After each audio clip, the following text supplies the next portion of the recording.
Hi guys, this is Hayden coming from the Nerve Centre. This is the office, so I'm giving you your first, all you transformation competition people, spring transformation competition people 2014, your first nutrition lesson. I know I touched on a few things the other day on Monday evening's video, and we'll review that after this quick session at the end, so you'll hopefully have again a little bit more to work on.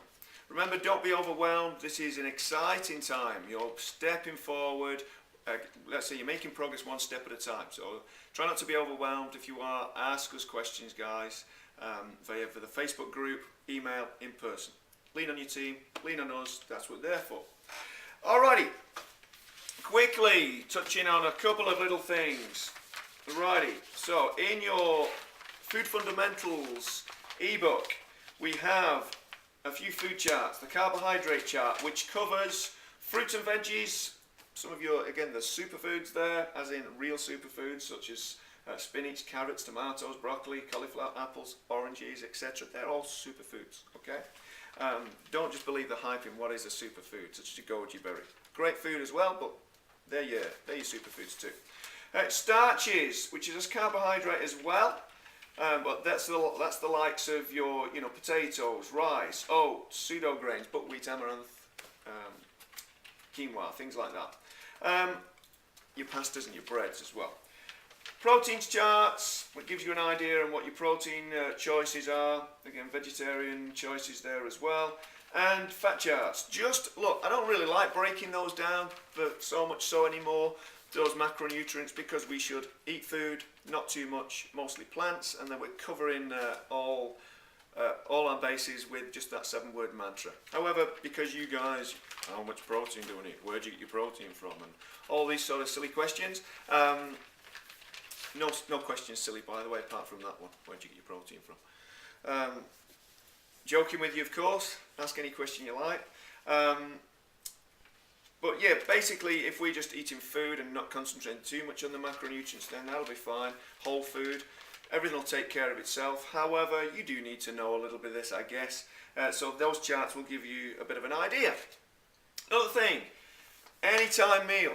That picture there just shows you how many vegetables we're looking at. Your protein is an accompaniment to the vegetables. Veg is 2/3, 3/4 of your plate. Okay? Seriously, that's what you need to get chowing down on more than anything. Grandma knew best, remember that. Your plant-based eaters, such as myself, 100% plant-based, ball of muscle.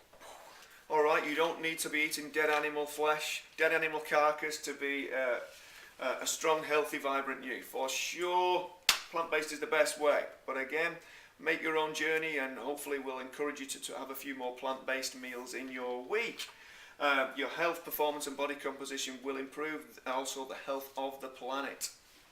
Alrighty, so you're onto your post-workout meal. We're looking, even if you do increase your protein post-workout, you certainly want to be having a huge amount of veggies and fruit. I would still, personally, I'm going to change this a little bit going forward, and I'm still going to have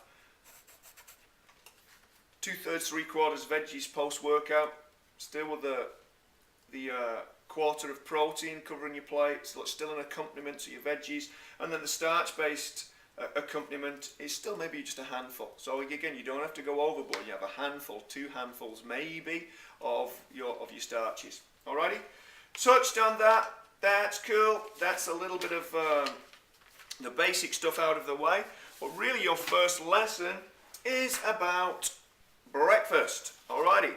So some of you will already have this nailed. If you've been with us for a while, that's cool. But keep fine-tuning, remember, and asking questions as you need to, filling your food diary in, that's key. And some of you will be on your early stages of progress. So what we're going to suggest you do this and every week is make a plan. Okay? If you fail to plan, then you plan to fail, guys. Make a plan every week. Alright, and that means sitting down, planning exactly what you're going to have to eat that week. Make a shopping list, shop for it accordingly, and then you're good to go. If you're just buying random stuff, random days, don't know what's happening, then it's a lot easier to just grab for that quick and easy junk food. what we're suggesting this week, just concentrate on the one thing. You make a plan this week just for breakfasts, okay? So breakfast, we're going to give you a few suggestions. Again, we're going to give you a few anytime, maybe post-workout suggestions as well. But again, we want you to discover your way with this. It's no good as just giving you meal plans and then what do you do after that? So we want to empower you to make some choices. All right? Now, an ongoing learning. Now, remember, your breakfast is the first meal of the day. That means those of you who are on an intermittent fasting protocol, we have various eating protocols with various of our clients. We try and find out what works for you ultimately. And your first meal of the day might be at lunchtime, might be at dinner time on certain days. That's okay. So this breakfast is you breaking your fast. First meal of the day, that's what it is.